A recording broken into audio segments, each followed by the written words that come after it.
biggest and most fattest rat she had ever seen in her life. "Phil," the rat told her, and he held out a paw. Norah took it. "Philip," another voice echoed in the distance. "Philip, that's his name, not Phil." "Oh, he's being told off already." "Oh, Grandma's got a terrible cough." "Grandma'll have a sweet, I think." Norah could see the rat before her lower his head, and it began to shake, and it mumbled something that Norah could not hear. "Whether I go, whether I do, she has to be there, doesn't she? Just once, just once. I wish I could be on my own. And where is she?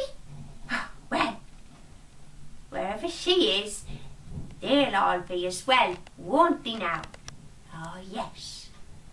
Norah listened as he really began to ramble on and on and on, complaining about whoever it was standing there close to them in the darkness. "Whom are you talking about?" Norah asked. He looked up again and huffed loudly. "Oh, that lot there. They give me no peace at all." He told her again. Norah looked into the darkness and focused harder still. One by one, their eyes begins to shine.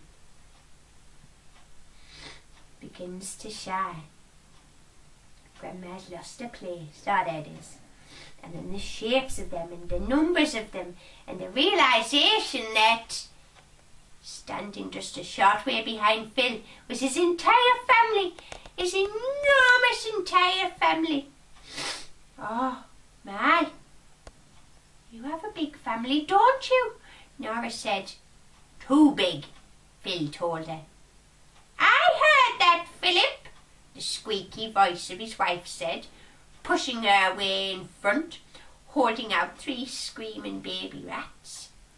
"Hush, hush now, children. This is Norah." They stopped crying and looked up. "Norah, who tells the stories?" one of them asked in a hushed, summered voice. "The very same one, dear. And look, she is here before you and your father.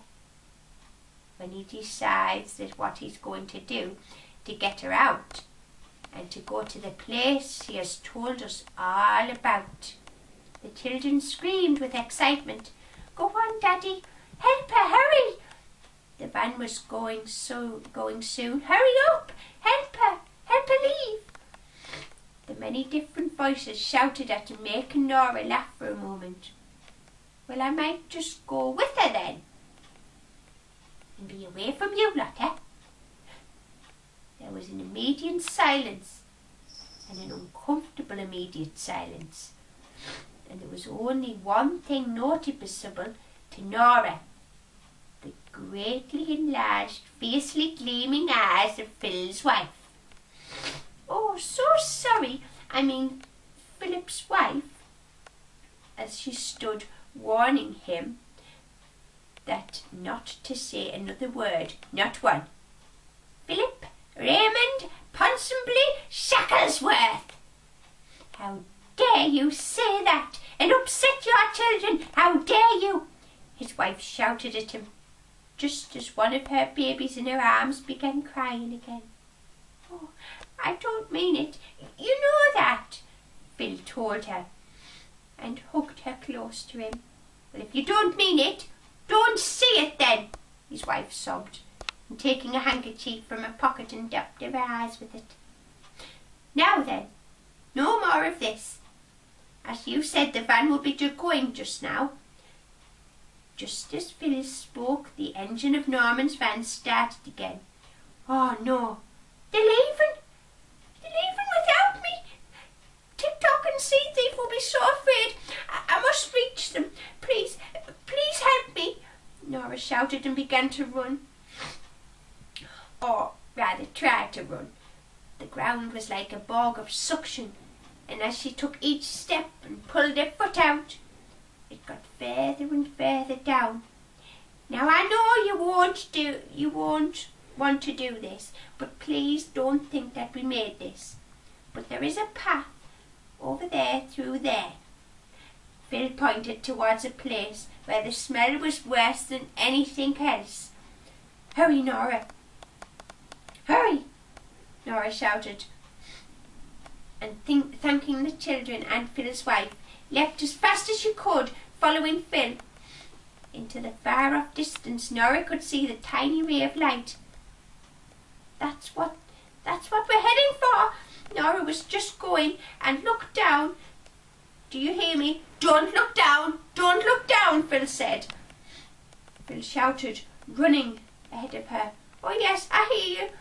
Just don't see very well in the dark, that's all. My eyesight is getting pretty bad these days. And I mean, Grandma can sympathise with that, Norah. Grandma needs glasses as well.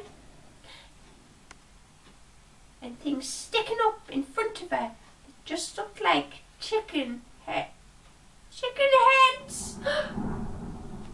Norah let out an incredible squawk and scream. Oh dear, Norah. Grandma thinks she's going to get a cup of tea now, because this story's becoming very scary. I'll be back again with some more adventures from Norah's story.